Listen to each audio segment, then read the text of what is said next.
당신의 마음을 소중히 여기는 안산단원 FM.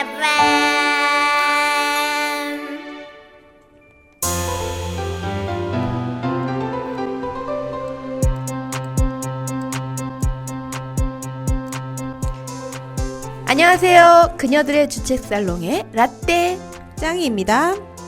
안녕하세요. 드라마 천국의 윤작가입니다. 오늘은 특집 방송입니다. 시청자 미디어 재단의 경기 시청자 미디어 센터에서 지원하는 공동체 라디오 사전 제작 지원 사업 방송입니다. 방금 인사드린 단원 FM의 또 다른 프로그램 드라마 천국의 진행자이신 윤희웅님과 함께하고 있습니다. 오늘 방송은 경기도 콘텐츠진흥원 시청자 미디어 재단 경기 시청자 미디어 센터의 지원을 받아 제작된 작품입니다. 오늘 방송의 기획은 소설 꽝수반점 속에 나오는 안산 이야기와 그 속에 숨겨진 부끄러운 우리들의 모습을 이야기하는 토크쇼입니다. 안산의 역사 속 인물인 채용신이 나오는 소설 약혼자의 무덤 파헤치기. 빠밤. 빠밤. 그럼 첫 번째 노래 듣고 와서 이야기 나눠보도록 할까요? 네. 네, 첫 번째 노래는요. 양희은님의 상록수입니다.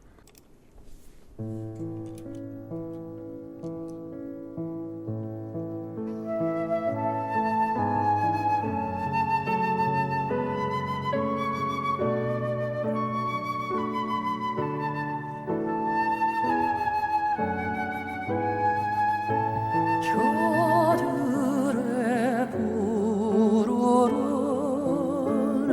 솔잎을 보라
이 상록수 노래는 박세리를 떠올리게 하고 그렇죠. 이 노래 나오면 양말 벗어야 되고 또 이제 노무현 전 대통령이 또 기타 치면서 이 노래를 또 불러가지고 또 맞아요. 유명해졌죠. 이게 예전에는 운동권 노래로 분류돼서 1975년에 금지곡으로 지정되었던 노래라고. 딱히 뭐 운동권 노래가 없는데 그러게요. 사람들이 모여서 부르기에 좋은 느낌이었나 봐요. 이 헤쳐나가리 뭐 이런 그 가사들이 금지곡이 된 네. 뭐 이유 중에 하나겠죠. 예전에 민주화를 염원하는 대학생들과 젊은이들이 많이 불러서 70년, 80년대 민주화 운동의 상징적인 곡이 되었죠.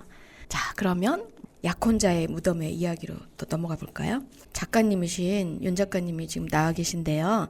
작품에 대한 소개 좀 부탁드릴게요. 약혼자의 무덤은 꽝수반점이라는 단편집이 있어요. 그 안에 이제 7개의 단편들을 이제 모아서 출판한 소설집인데 그 안에 약혼자의 무덤이라고 좀 들어가 있어요.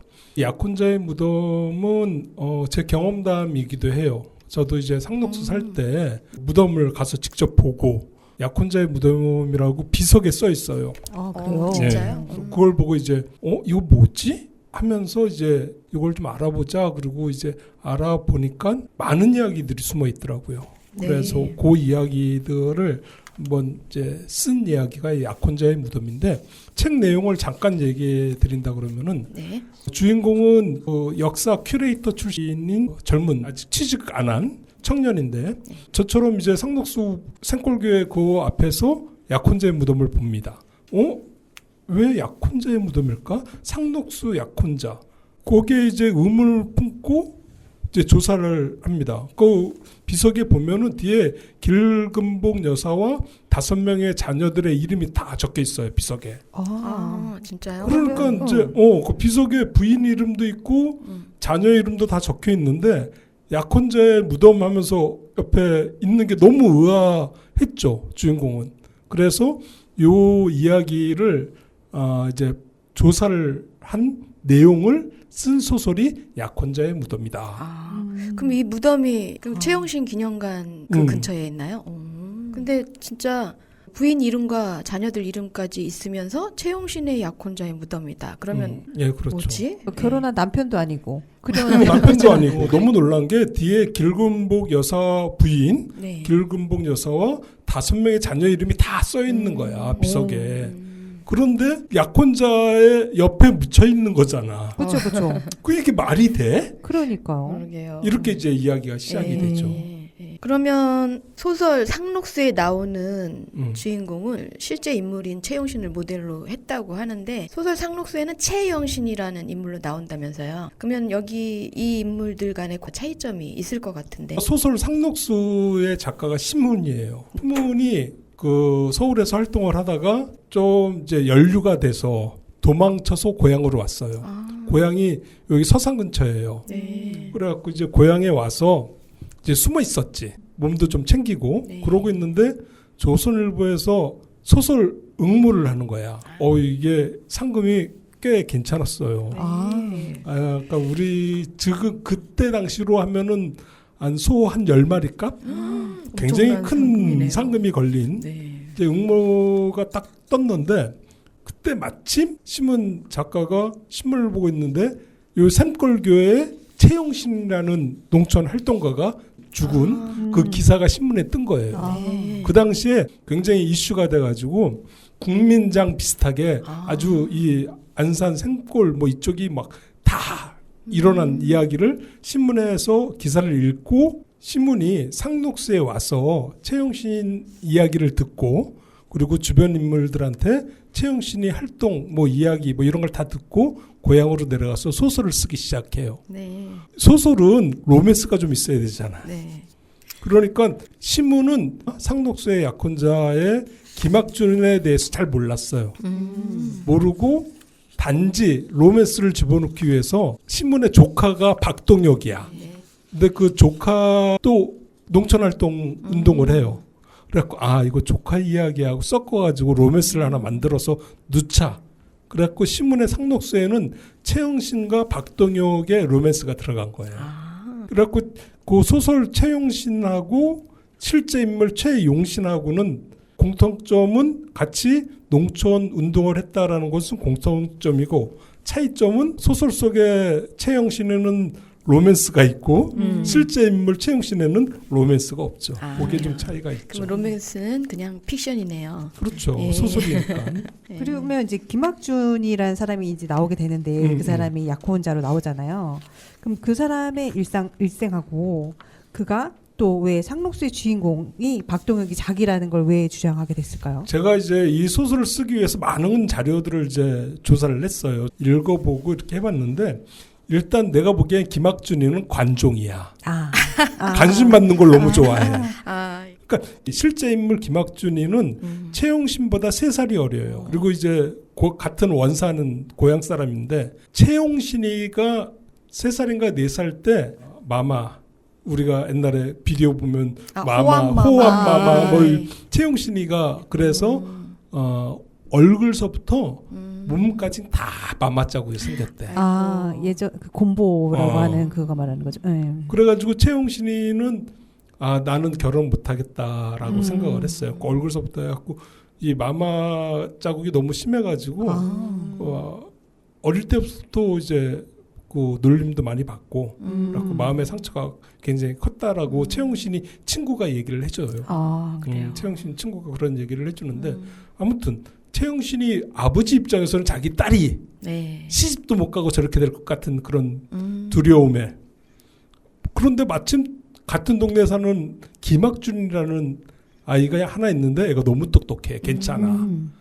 그래갖고 그 김학준이는 그런데 이제 김학준이는 6남매인가 7남매의 넷째인가 그래요. 그래가지고 집이 좀 가난해. 끼니 걱정하는 그런 집이야. 그러니까 최용신이 아버지가 내가 이 아이를 키워보겠다. 대신 우리 딸하고 약혼을 하고 결혼을 하자. 그래서 결혼을 약속을 하고 김학준이를 14살에 일본으로 유학을 보내주죠. 최용신의 아버지가. 그리고 이제 유학 보내고 유학 비용 대주고 뭐 이렇게 하면서 최영신이하고 했는데 최영신이는 아버지가 야 너네들이 결혼할 사이다라고 얘기는 했지만은 최영신의 입장에서는 자기 모양이 이러다 보니까 그리고 또 김학준이가 너무 똑똑한데 김학준이한테 패가 될까봐 그런 마음을 많이 가졌다라고 최영신이 친구가 얘기를 해주는 게 있어요. 아무튼 그랬죠. 그래서 김학준이가 일본에서 유학하고 있을 때 최용신이가 이제 죽기 한 6개월 전쯤에 김학준이를 찾아가요. 그래서 일본까지 찾아가서 얘기를 하죠. 그러니까 그때 찾아가는 이유는 최용신이가 이 생골교에서 너무 힘든 거야. 이거 일제 탄압서부터 해서 너무나 많이 힘들어서 최용신이가 거의 뭐 포기 상태? 뭐 이래가지고 김학준이한테 찾아가서 결혼해서 일본에서 살자. 뭐 또는 뭐 이렇게 결혼하자라는 요구를 하기 위해서 김학준이한테 가요. 근데 김학준이가 나 공부 마칠 때까지 조금만 기다려라. 가 있어라. 다시 돌아가라. 가 있어라. 여기서 얼쩡거리지 말아라. 그래갖고 쫓아낸 거 아니야. 그래갖고 최용순이가 왔지. 다시 샘골교에 와가지고 한 두어 달 있다 죽은 거 아니에요. 그런 거구나. 그래서 결혼도 못하고. 그리고 죽은 다음에 김학준이가 왔지. 죽은 다음에 와가지고 이제 울면 뭐해. 나쁜 남자네. 최용신 입장에서는. 그러니까 이제 최용신이 아버지 입장에서는 김학준이를 더 이상 도와줄 이유가 없는 거야. 그렇죠. 끊어버렸지. 그래갖고 김학준이는 일본으로 못 돌아가고 학업을 마칠 수가 없었겠네요. 못 마치고 그 고향으로 가서 학교 선생이 돼요. 그러면서 학교 선생을 하다가 소위 말하는 하숙방, 하숙집 이런 이제 방을 얻어서 김학준이가 했는데 그 하숙집 딸이 길금복이야. 결혼했던 아내. 그래서 둘이 결혼을 하고 있었는데 김학준이가 이제 그 원산 지역 그쪽에 이제 조선어 어학회 활동을 하다가 이제 걸렸어. 그런데 이제 김학준이 생각에는 최용신이가 그런 활동을 했었고 뭐 그런데 내가 그 제가 플러스가 될까봐 더 커질까봐 최영신이와 주고받았던 모든 편지들이나 뭐 이런 거 다 태워버려요. 자기가 그럼- 직접 태웠어요? 조금 자기가 태우지. 태워버리고 나는 최영신을 모르고 이렇게 간 거야. 못됐다. 진짜 나쁜 남자네. 아니 근데 어쨌든 김학준이도 농촌 계몽 운동이나 이렇게 교육 활동을 했는데 혹시 최영신하고 연루돼서 더 죄가 가중될까봐 그렇지. 겁쟁이네. 근데 나는 참 그 길금복 여사가 대단한 게 그러네요. 이 길금복 여사가 자기는 이제 그 하숙집 딸이잖아. 네. 그러니까 김학준이가 잡혀갔는데 해줄 게 없는 거야. 그래가지고 김학준이를 잡아놓은 일본인 검사 네. 집에 파출부로 들어가. 와 대단하다. 그러면서 우리 남편 좀 빼달라고. 와. 그래갖고 남편이 나올 때까지는 그 검사 집에서 파출부 역할을 하면서 김학준이 옥바라지를 했어. 그렇게 해서 김학준이가 나왔지. 그래서 여기 보면은 이제 뭐 3년 6개월간 복역하고 그 후에는 또 이제 교수 활동도 많이 했다고 나오네요.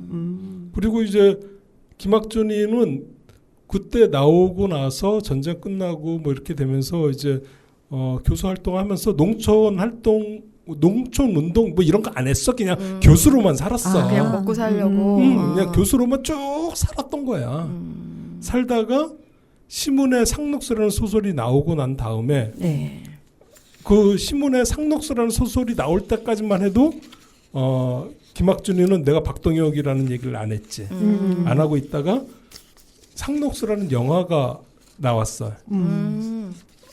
지금 그 옛날에 이제 북으로 갔던 이제 최은옥 뭐 이런 영화 배우. 영화 배우. 그 김학준이 그는 그 소설 상록수를 배경으로 한 영화 상록수가 나오니까 이게 대한민국을 벌컥 뒤집어 놓은 거야. 그러니까 그 이 영화가 대통령도 가서 박정희도 관람했던 보고 그랬던 영화라고 박수 치고 하더라고요. 네. 막 그러니까 이제 굉장히 뜨니까 관종 김학종이는 내가 그 사람이어도 이제 얘기하는 관심 거야. 받고 싶었어. 그래갖고 이제 손을 번쩍 들고 나왔지. 내가 소설 속에 나오는 박동혁이요. 그러면서 이제 그 김학준이가 이제 나오기 시작했죠. 되게 기회주의자인데요. 그러니까 그 시몬의 그 조카는 안 움직였을까요? 그러니까 신문의 조카도 있었지만은 신문의 조카는 말 그대로 로맨스의 소설 속에 그냥 로맨스의 한 그 역할이었던 거였지. 근데 김학준은 내가 그 소설 속에 박동혁의 실제 인물이요 하고 이제 나오게 된 거지. 목소리 큰 사람이 이긴 거네. 그리고 이 김학준이가 그렇게 손들고 나온 다음에 이 최용신이 어떤 역할들, 그 못했던 일들 기념 사업에 김학준이가 발벗고 나서서 하기는 했어. 열심히 했어. 하긴 했네. 그러면서- 이름값을 해야 되니까. 그리고 그러니까 최용신하고 관련된 역사적 이런 건 다 입증 이제 근데 그 진실이 진실이냐 이 말이죠. 그러니까 그런 얘기가 있는 그러니까 거야. 최용신을 사랑은 했는지. 그렇지. 진짜 사랑을 했는지. 그러니까. 근데 만날 일이 없는데 무슨 사랑이야. 그러니까 그 일본 갔을 때도 돌아가라 했다면서. 그러면 뭐 이게 사랑한 거겠어요. 굉장히 복잡한 심정이었을 것 같아요. 그렇죠? 그러니까 그 김학준이 나는 제가 이 소설을 의도했던 것은 기획했던 가장 큰 것은 김학준이라는 그 관종, 그 관심받고 싶어하는 김학준의 이야기를 쓰고 싶은 마음은 없었어요. 그 사람은 그냥 관심받고 싶어서 했던 거고, 그리고 그 최용신의 기념사업회 일도 열심히 했고, 다만 내가 쓰고 싶은 건 이 소설을 쓴 이유는 길금복 여사야, 김학준이 부인. 그 부인의 심경은 어떨지. 그 길금복 여사는 30몇 년간을 같이 살고 아이를 5을 낳고 그쵸. 옥바라지를 하기 위해서 그 검사 집에 들어가서 파출부로 일도 하고 그렇게 했는데 그러면 길금복 여사가 남편의 유언을 들어주려고 약혼자의 무덤 옆에 만들었다는 얘기네요. 그렇죠. 우리 옛날에 기억날런지 모르겠는데 대바리 아빠. 네, 맞아요. 이순재. 네. 밥상 무진장 없잖아. 네, 그리고 그 자기 말이 법이죠. 법이지. 법이지. 못난 놈. 못난 놈. 네, 맞아요. 그때 김혜자가 대바리 아빠 이순재의 부인으로 나왔잖아요. 네. 김혜자 어떻게 했어? 네. 그게 그 대바리 아빠가 나온 드라마가 한 80년대 뭐 네. 중후반 아마 그 그쵸. 정도 됐을 텐데 맞아요. 지금 김학준이하고 길금복 여사는 전쟁 끝나고 그러니까 한 60년대 뭐 이때야. 그러면은 그보다 그보다 더 더하면 했지. 더 했지. 그러네요. 덜하지는 않을 거 아니에요. 그럼 유언을 어길 수가 없었겠네요. 근데 어길 부인 수가 입장에서는 없었지. 굉장히 상처고 그동안 같이 살아온 세월이 뭐야 또 자식도 있는데 굉장히 참 복잡했을 것 같아요. 그러니까 길금복 여사 입장에서는 이제 부탁을 한단 말이야. 나 죽으면은 최용신 묘 옆에 묻어줘 이렇게 부탁을 하니 네. 이걸 안 들어줄 수도 없고 그러게요. 들어주자니 그러면은 나나 우리 5명의 자식들은 부정하게 뭐가 되는 되고. 거죠. 그렇죠. 그렇죠. 배신이지. 어, 배신. 그러니까 거기에 대해서 굉장히 고민을 많이 했을 거라고 난 봐요. 그런데 김학준이가 유언을 하면서 나의 마지막 부탁이요. 꼭 좀 들어주시오. 그리고 사전 작업을 다 해놨어 김학준이가. 본인의 묻힐 그 자리랑 막 이렇게. 그리고 그 생골교회 그 장로하고 얘기도 다 해놓고 가갖고 얘기하면은 알아서 해줄 거요. 얘기 다 해놨어. 와. 아니 그러면 김학준은 살아서도 관심 받고 싶은데 죽어서까지 관심을 받고 그렇지. 싶은 진짜 관조이네요. 그러니까 와. 역사에 남고 싶었나 보다. 그렇지. 그러니까 김학준이가 수선화를 좋아한다. 뭐 그런 이야기도 길금복 여사가 했어. 그래갖고 내가 그 이야기를 따서 소설 속에 집어넣은 거예요. 그래갖고 저는 그 부분은 작가님이시니까 역시 이 이야기 여기를 이렇게 풀어나가시는구나 했더니 진짜 나눈 대화라고요, 그게? 아니 진짜 나눈 대화가 아니라 수선화에 대해서 네. 길금복 여사가 김학준이가 수선화를 좋아했다. 뭐 그런 이런 이야기가 인터뷰 있었어. 이런 데가 있었겠네요. 그러니까 작가님이 또 이렇게 그래가지고 마당에 딱 수선화를 쓰셨구나. 심고 뭐 그런 이야기가 있길래 내가 거기서 딱 잡고 수선화의 꽃말이 네. 잡벅이잖아. 네. 아니 그 그 부분 나르시시즘이잖아. 때문에 확 기억에 남더라고요. 네. 그래서 그렇게 이야기를 했죠. 그러니까 김학준이는 진짜 관심을 받고 싶어하는 사람인 것 같아요. 그냥 죽어서도. 진짜 나르시스트인 성향이 많네요. 그리고 이제 아내도 자존심을 꺾을 수 없었던 게 인터뷰에서 이렇게 얘기했다고 하네요. 자신만을 사랑했다고. 네, 김학준의 요구에 대해서 서운함과 억울함을 드러내면서도 우리 남편은 나만 사랑했다. 이렇게 얘기를 했네요. 아니 나만 사랑했다라는 것이 길금복을 사랑했다는 것이 본인 자신. 나만 사랑했다. 자기 자신. 본인 자신만. 이게 나르시스트를 남을 인정한 거지. 전혀 사랑하지를 않고 자기만 사랑한 거야. 그렇구나. 진짜 내용을 잘 이해를 못 하고 있었네. 와. 그러니까 이제 길금복 여사의 그 아픔이 난 느껴졌어요. 그래갖고 그 이야기를 쓰고 싶었어. 김학준의 이야기보다는 길금복 여사의 아픔. 저 굉장히 이야기를. 공감이 갑니다. 그렇군요. 정말 길금복 여사님 가서 한번 안아드리고 싶네요. 그러니까 이 근데 지금 살아 계신가요? 아니요 돌아가셨어요. 그러니까 제가 이 작품 쓸 때까지만 해도 살아계셨어요. 그래요? 일단 이제 아버지가 그렇게 하고 나니까 자녀들이 한국 땅에서 쪽팔려서 못 살겠다고 다 미국으로 이민을 갔어. 쪽팔릴 것 같아. 아버지가 이러고 엄마 없었던 엄마로 만들어 놓고 자식들도 다 그렇죠. 없었던 자식으로 만들어 놓고 하니까 자식들이 쪽팔려서 못 살겠다. 그리고 이민을 미국으로 갔고 딸 하나가 수원에 살고 있었어요. 그래 딸을 통해 가지고 그 진짜 기자가 미국까지 가서 인터뷰한 이야기 그 기사를 내가 찾아내서 소설 속에 같이 집어넣은 거예요. 진짜 사람을 만나고 싶지도 않았겠네요. 그렇죠. 그러니까 사람들이 물어볼 거고 왜 그렇게 했냐라고 얘기할 거고 저 사람들이 그 사람의 가족이래 뭐 이런 얘기가 들려오면 손가락질이나 뭐 비난의 그런 눈초리도 있었을 거고 어떻게 그럴 수 있을까 뭐 이런 얘기가 있었을 것 같네요. 그러니까 이 길금복 여사가 참 대단하다라는 게 최용신이 원산에서 학교를 나온 게 루시 여고였거든요.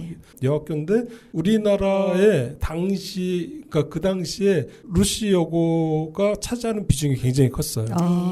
유명한 사람들이 많이 나왔어 거기서. 그리고 또 원산 쪽 북쪽 이잖아. 네, 네. 그러다 보니까 그쪽 여자들이 쎄 기가. 그래갖고 길금봉 여사를 막 감금하다시피 해서 야 무덤 빼라, 산소 다시 빼라. 네가 어떻게 거기다가 산소를 쓸 수 있냐. 이렇게 되면은 그 완전히 주객이 전도가 된 그런 상태인데 그렇죠.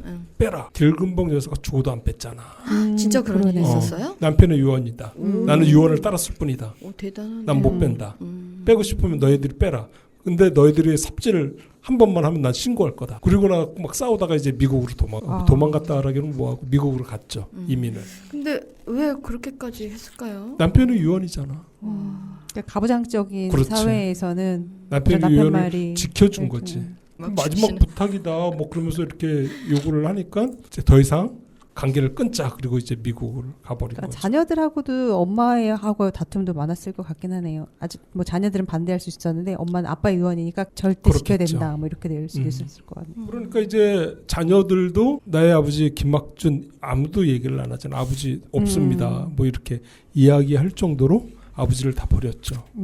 울분이 터지는 대화를 이어갔는데요. 나더니 우리 노래 한 곡 듣고 다시 이어가죠. 두 번째 노래는요. 김민기님의 아름다운 사람 노래 듣고 오실게요.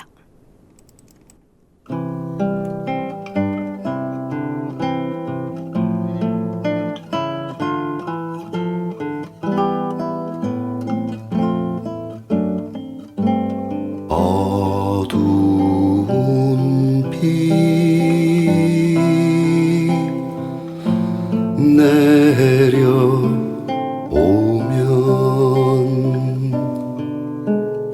내려오면 처마 밑에 한 아이 울고 서 있네. 그 맑은 두 눈에 빗물 고이면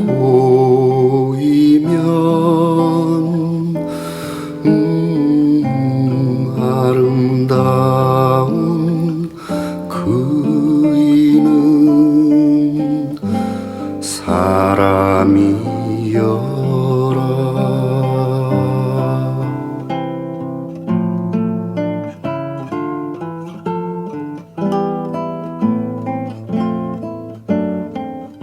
세찬 바람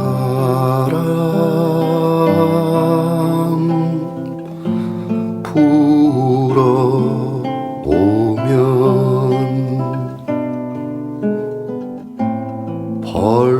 벌판에 한 아이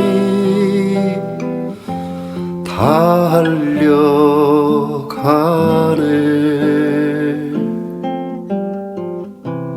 그 더운 가슴에 바람 안으면 아름다운 그이는 사람이여라.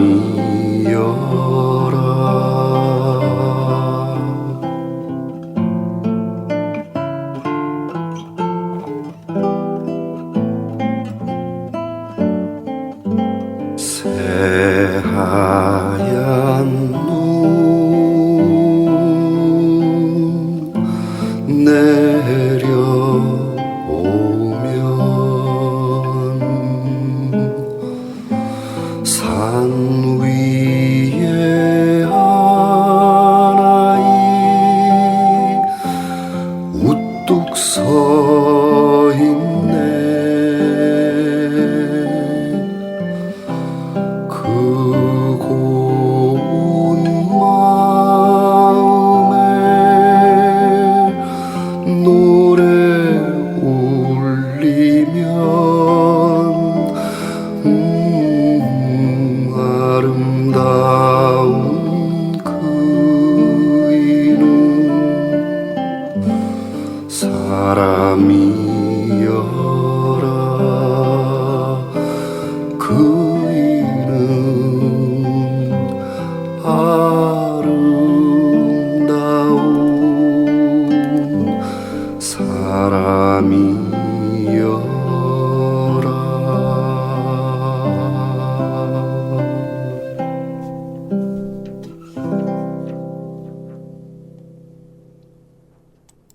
이 노래는 1집의 노래인데요. 원래 김민기는 서울대 미대 회화가고 글을 쓰고 그냥 평범한 대학생이었는데 노래가 금지곡이 되면서 대학 시절이 엉망진창이 되었다고. 본인의 의도하고 상관없이 운동권 가수처럼 이렇게 돼버렸다. 네, 뭐 노동자를 대변하는 가수 네, 뭐 이런 얼마 전에 이제 돌아가시고 네, 그렇죠. 돌아가시기 전에 이제 다큐멘터리가 제작이 됐죠. 네, 저도 봤어요. 그래갖고 요 잠깐 얘기를 한다 그러면은 그 당시 운동권 학생들이 두 가지 일을 했어요. 그러니까 하나는 뭐였냐면은 세상을 바꾸는 힘은 노동자들한테 나온다. 그래서 공장으로 들어가자. 네, 맞아요. 그래서 그 공장으로 이제 잔입해서 위장 취업이라고 하죠. 네, 네. 위장 취업해서 공장으로 들어간 사람들이 있었죠.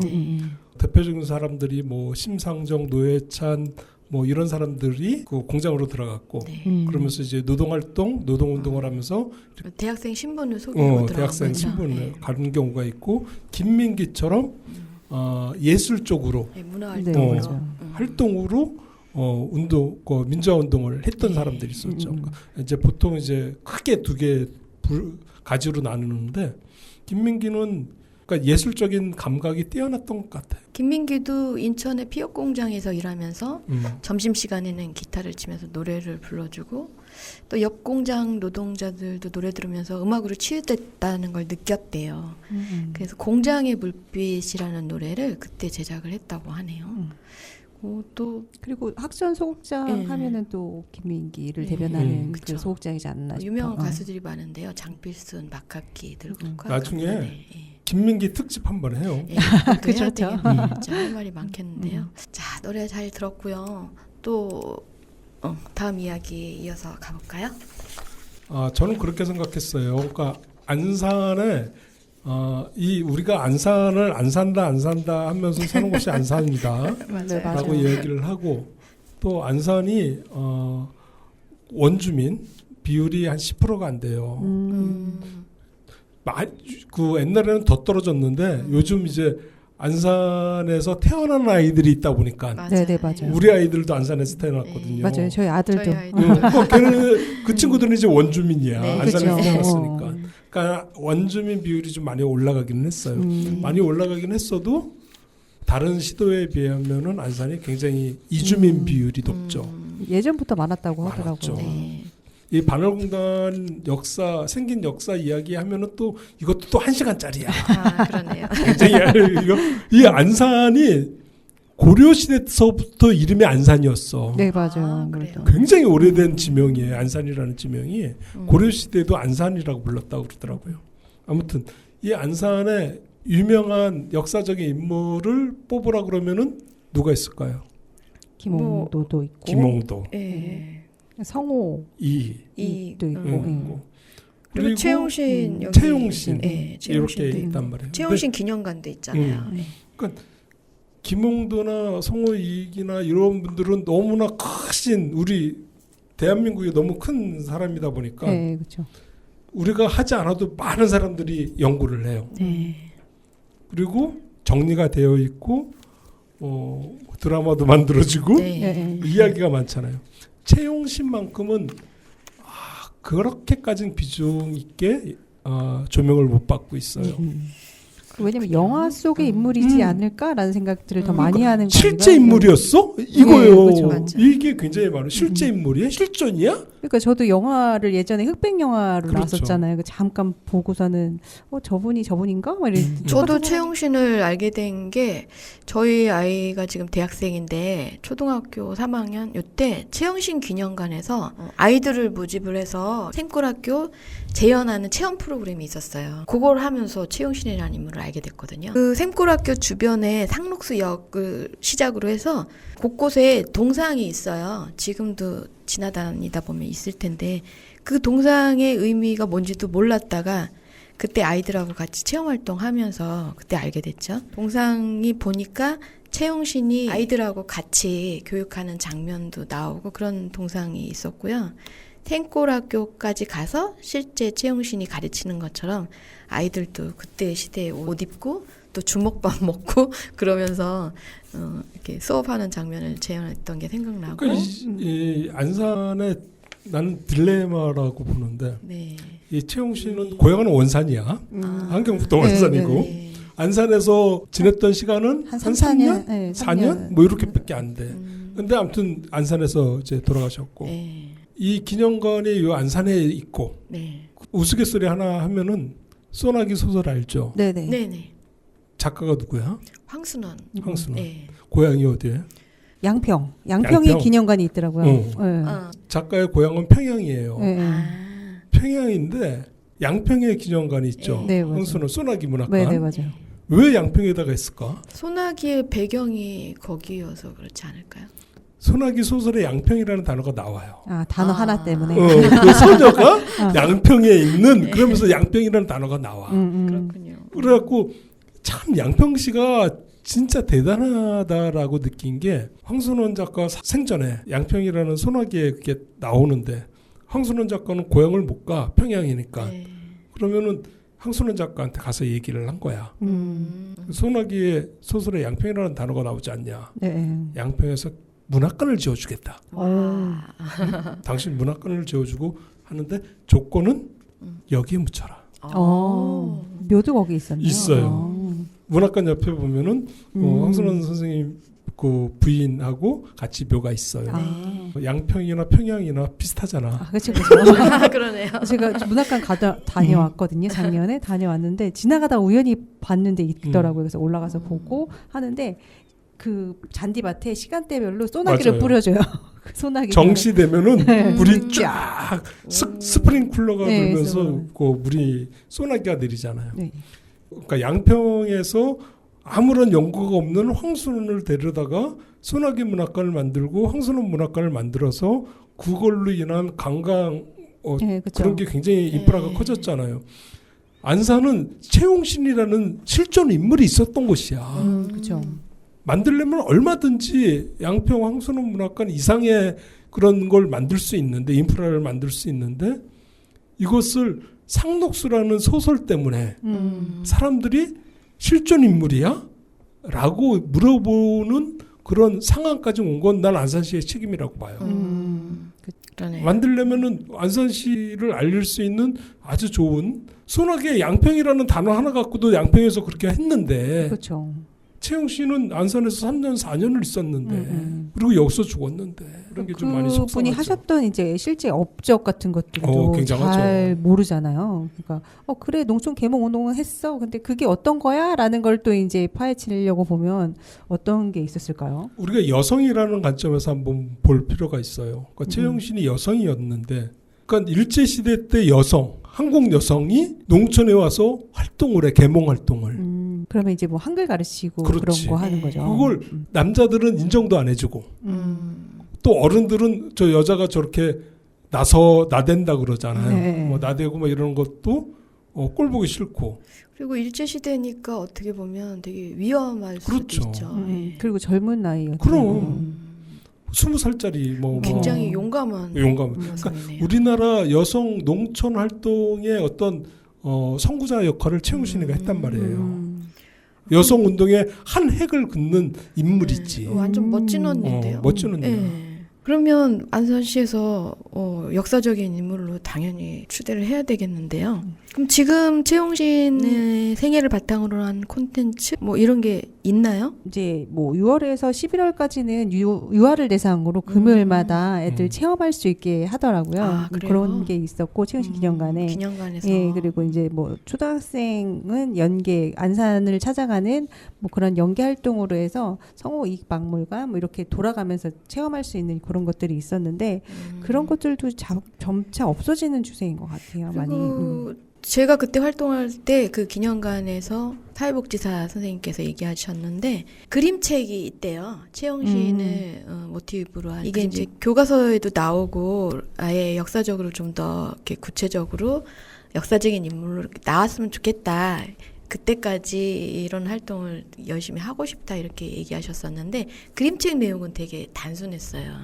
약혼자의 무덤을 쓴 가장 큰 이유도 이런 사실들을 좀 알려주고 싶었어요. 길금복 여사의 아픔을 좀 공감했으면 좋겠고 이 안산시라는 곳이 우리가 서두에 이야기했듯이 이주민 비율이 높고 원주민 비율이 적고 다 여기서 언젠가는 난 여기서 뜰 거야라고 생각을 하지 난 여기가 내 고향이야라고 생각하는 분들이 적어요.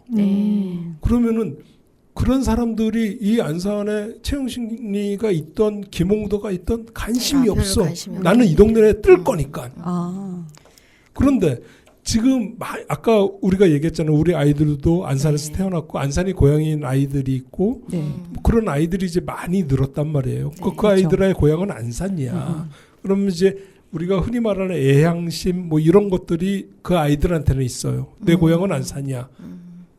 그런 것들이 이제 안산시가 대하는 태도가 언젠가는 뜰 동네가 아니라 이곳이 없어지지 않고 애향심을 갖고 살 수 있는 동네 지역을 만들기 위해서는 이 채용신을 적극 활용해야 된다. 그러기 위해서는 묘를 약혼자의 무덤 묘는 파내야 된다. 파헤쳐야 파내야 된다. 파내야. 그래서 오로지 농촌 활동가 채용신만 남아야 된다.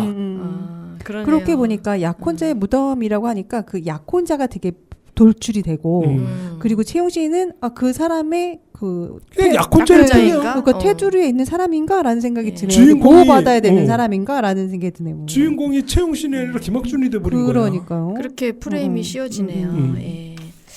그러니까 그 김학준도 채용신이 대단하다 생각했고 되게 유명해지고 그리고 이 사람이 역사에 남을 사람일 그렇지. 것 같으니까 그렇게 했을 거 아니에요. 채용신의 가족은 따로 없을까요? 고향이 원산이다 보니까 내려온 가족들은 없고 채용신이가 이제 안산에서 산골교에서 활동을 할 때 이모가 같이 활동을 해줬어요. 이모가 이화여대 이제 교수였고 뭐 이래가지고 같이 이제 채용신 기념회를 같이 끌어서 오기도 했고. 네. 근데 이제 그 외에는 이제 없죠. 아무래도 가족이 없지. 가족이 본인의 이제 친족이 있으면 그렇지. 이런 기념회나 이런 것들이 더 크게 발전이 될 텐데 그러면 채용신과 관련된 뭐 기념비라든가 뭐 이런 거 있지 않나요?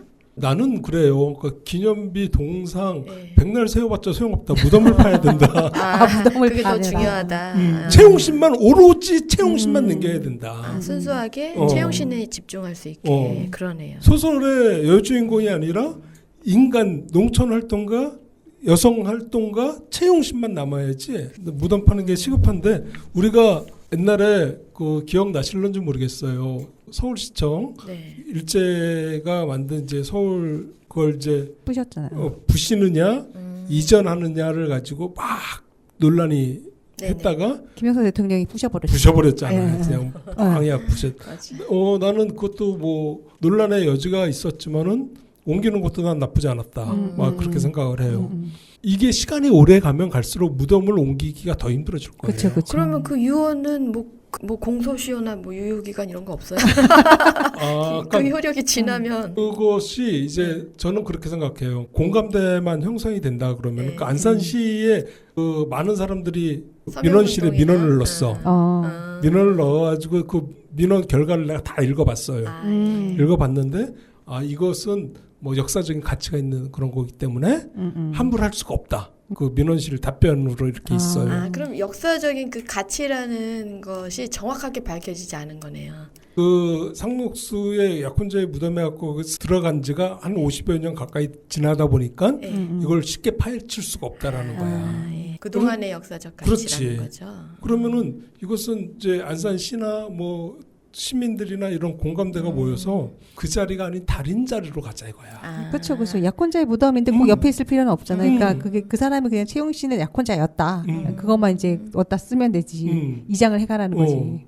그러니까 다른 곳으로 가면 되지 않냐. 예, 그렇죠.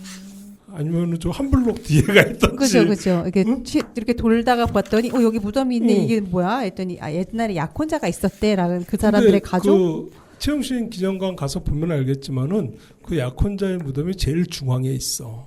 그게 참 묘해. 실제 인물 채용신과는 상관이 우리가 없다. 그 실제 인물 채용신하고 김학준을 인터뷰를 한 게 아니잖아요. 그렇죠, 그렇죠.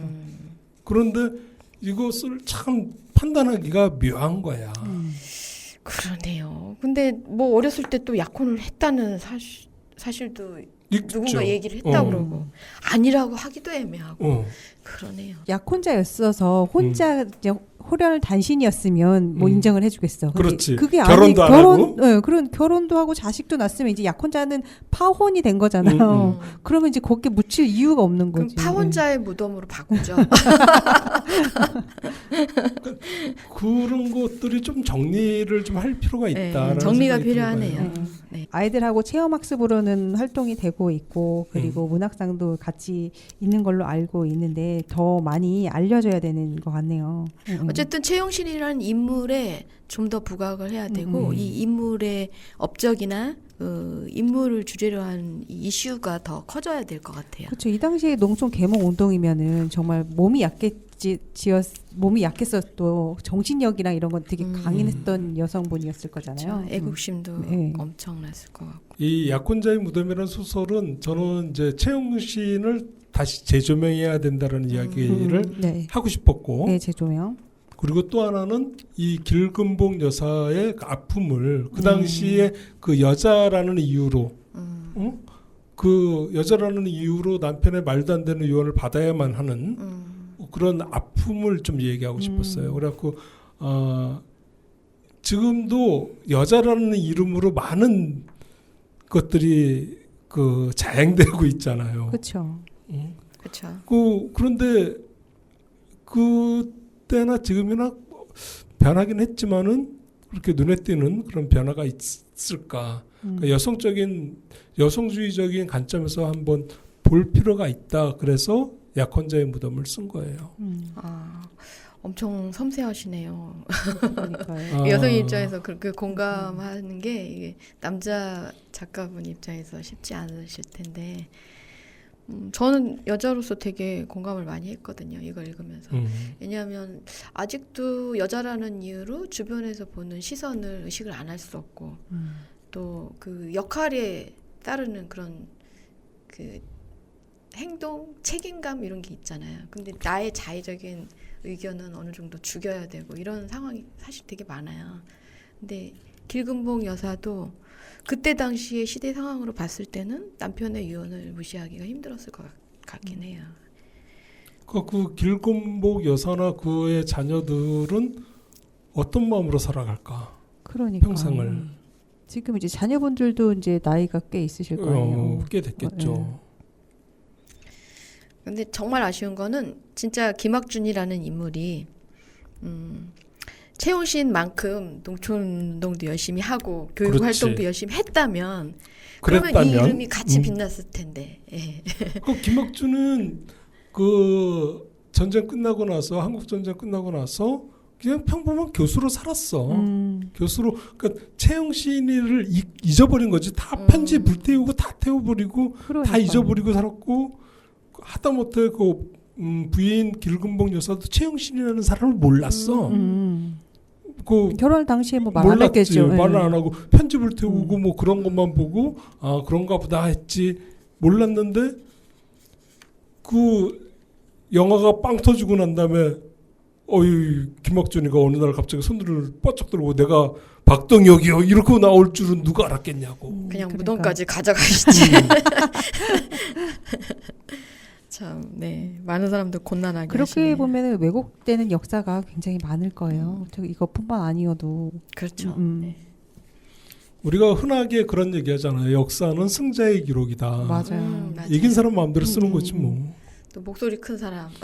내가 옛날에 17대 1로 싸웠는데 내가 이겼으니까. 그렇죠, 그렇죠. 내가 17대 1로 싸웠는지, 초등학생 17명하고 싸웠는지. 저 그 말에 속아서 결혼했잖아요.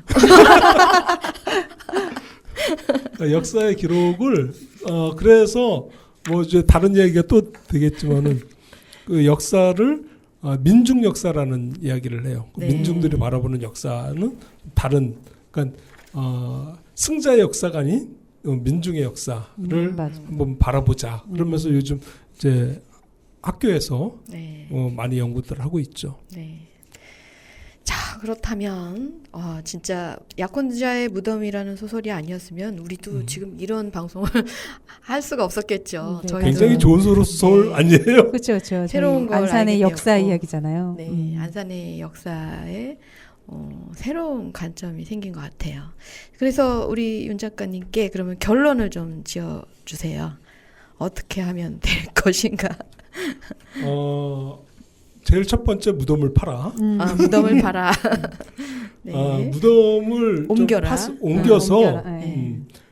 소설 상록수가 아닌 채용신의 상록수를 만들자. 채용신의 상록수. 네. 채용신의 상록수가 정확하게 조명이 돼야지 안산 상록수가 뜬다. 그렇습니다. 예, 그러네요. 그리고 많은 안산에 살고 있는 많은 안산 시민들 역시도 안산에 대한 어떤 자부심과 애향심이 생길 수 있다. 네. 우리 안산의 여성들이 이 문제를 발벗고 나서서 어떤 여성상을 한번 만들었으면 좋겠다. 네. 그런 생각을 좀 해요. 안산시가 미국의 라스베가스하고 자매도시래요. 오, 왜요? 그게 옛날서부터 자매도시였어. 그래서 일동에 가면은 라스베가스 공원이 있어요. 일동 호동 초등학교 뒤에 보면은 라스베가스 공원이 있어요. 라스베가스에도 안산 공원이 있겠죠. 그래요. 자매도시니까. 나는 그걸 고민을 해봤어요. 왜 라스베가스일까? 라스베가스 하면은 뭐예요? 도박? 그렇지. 라스베가스가 사막에 지어진 도시란 말이에요. 네. 안산도 갯벌에 아무것도 없는 데서 만들어진 도시고, 그리고 라스베가스가 그 카지노 도박 그런 거로 유명하잖아요. 네. 한 방 있는 도시야. 한 방에 한 방. 한 방. 터지는. 안산도 그런 한 방 있는 도시라고 난 생각을 해요. 이 안산의 반월공단 만들어지고 옛날 말로 우리가 막장이라고 얘기를 했단 말이에요. 네. 갈 곳이 없이 마지막으로 가는 곳이 막장이다. 막장은 저 강원도 탄강을 말하는 게 막장인데 네. 막장이 없어지고 난 이후에 제일 갈 데가 없는 사람들이 오는 데가 안산이었어요. 그래요. 안산 반월공단이었어요. 그러니까 안산역에만 내리면은 어느 공장을 가도 다 취직이 됐어. 그러니까 제일 맨 밑바닥에 있던 사람들이 와서 여기서 안산에서 돈을 벌고 성공해서 자기 고향으로 가거나 서울로 가거나 다른 지역으로 가는 동네가 안산이에요. 그러니까 안산이 한 방에 있다는 얘기가 있던 게 사모님들이 백화점을 가면 현금을 갖고 가기 때문에 백화점에서 안산 사모님들 떴다 이러면 또 그래요? 네, 그런 얘기도 있더라고요. 그래요. 그래서 이 안산이 많은 사람들한테 희망을 주는 도시였을 것이다. 라스베가스처럼. 그런 생각이 좀 들었는데 아무튼 우리가 안산 하면은 부정적인 이미지가 많잖아요. 이 부정적인 이미지를 긍정적인 이미지로 만드는 가장 큰 역할을 채용신이가 할 수 있을 것이다라는 생각을 해요. 그렇죠, 그렇죠. 네. 그러니까 결론은 채용신을 실제 업적을 중심으로 한 역사적인 인물로 재조명하는 것, 그죠? 그렇죠. 그리고 거기에는 약혼자의 무덤을 파서 옮기는 게 거기서부터 시작이다 이런 거네요. 진짜 채용신의 역사적인 연구를 통해서 그녀의 진정한 가치를 더욱 높이고 널리 알리자. 이것이 안산시가 해야 될 일이 아닌가라고 결론을 지어주신 것 같습니다. 네, 오늘 이렇게 이야기 나눠봤는데요. 시간이 또 금방 갔어요. 네, 맞아요. 그리고 윤 작가님의 꽝수 받는 점 재밌었는데 특히 약혼자의 무덤이라는 이 소설은 굉장히 큰 역할을 할 것 같아요. 네, 오늘 정말 의미 있는 시간이었고요. 어떻게 그녀들의 주최 살롱과 같이 해서 공동체 라디오 사전 제작 지원 사업으로 이렇게 특집 방송을 진행해 봤는데 마지막으로 한 말씀 해주시죠, 작가님. 그녀들의 주책 살롱이 네. 주책 살롱이라는 프로그램이 안산 이야기를 하잖아요. 네, 그렇죠. 그렇죠.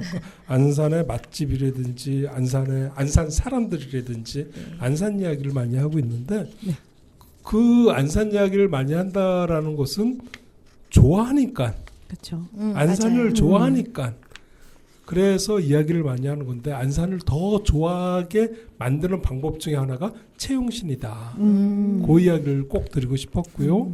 그래서 주책살롱과 우리 드라마 천국이 같이 이야기를 했다. 네. 저는 그렇게 생각을 해요. 네, 네, 감사합니다. 아니, 오늘 이렇게 좋은 소재를 주셔서 저희가 특집 방송을 정말 알차게 꾸며봤던 것 같아요. 우리 짱이님도 한 말씀 해주시죠. 저희가 우리 동네 소문까지 싹 다 풀어놓는 동네 사랑방이잖아요. 네. 그러니까 이렇게 편안하게 채용신 이야기도 사랑방처럼 이야기 나눌 수 있어서 너무 좋았고요. 정말 드라마 한 편을 본 것 같은 느낌이에요. 이제 채용신의 삶에서 그 삶의 역경을 보고 거기에 또 묻혀가려고 하는 왜곡된 또 역사 속의 인물과 그리고 그 역사 속의 인물 때문에 고통받았던 사람들의 이야기까지 정말 영화 한 편 같은 이야기를 오늘 잘 들려주셔서 채용신에 대한 좀 생각도 다시 하게 됐고 여성으로서 이런 멋진 분을 다시 알게 돼서 저는 영광이었습니다. 네. 네, 감사합니다. 오늘 특집 방송 이렇게 마무리해야 될 것 같습니다. 네. 정말 의미 있고 가치 있는 시간이었던 것 같습니다. 제작 지원을 해주신 시청자 미디어 재단 경기 시청자 미디어 센터에 감사를 드리고요. 마지막으로 우리 안산을 사랑하는 마음으로 안산 러브송이 있더라고요. 네, 들으면서 맞아요. 인사를 드릴까요? 네. 안산 러브송. 네, 네, 안산 러브송이라고 음. 가수 김원준이 만들었어요. 그래서 네. 이제 누구죠? 베이비복스의 간미연 네. 가수가 불렀던 버전도 있고요. 오늘 들려드릴 버전 아마 다른 버전인 것 같은데요. 안산 러브송 들어보세요. 어떤지. 오늘 들려드릴 이렇게 버전은 안산을 너무 사랑해. 네. 네, 그렇죠. 노래까지. 안산 시립국악단의 국악 버전 오케스트라네요. 저희도 처음 듣는데 한번 들어보도록 하겠습니다. 자, 그러면 이 노래 들으면서 저희는 인사드릴게요. 다음에 또 건강한 모습으로 뵐게요. 꼭이요. 제발. 감사합니다.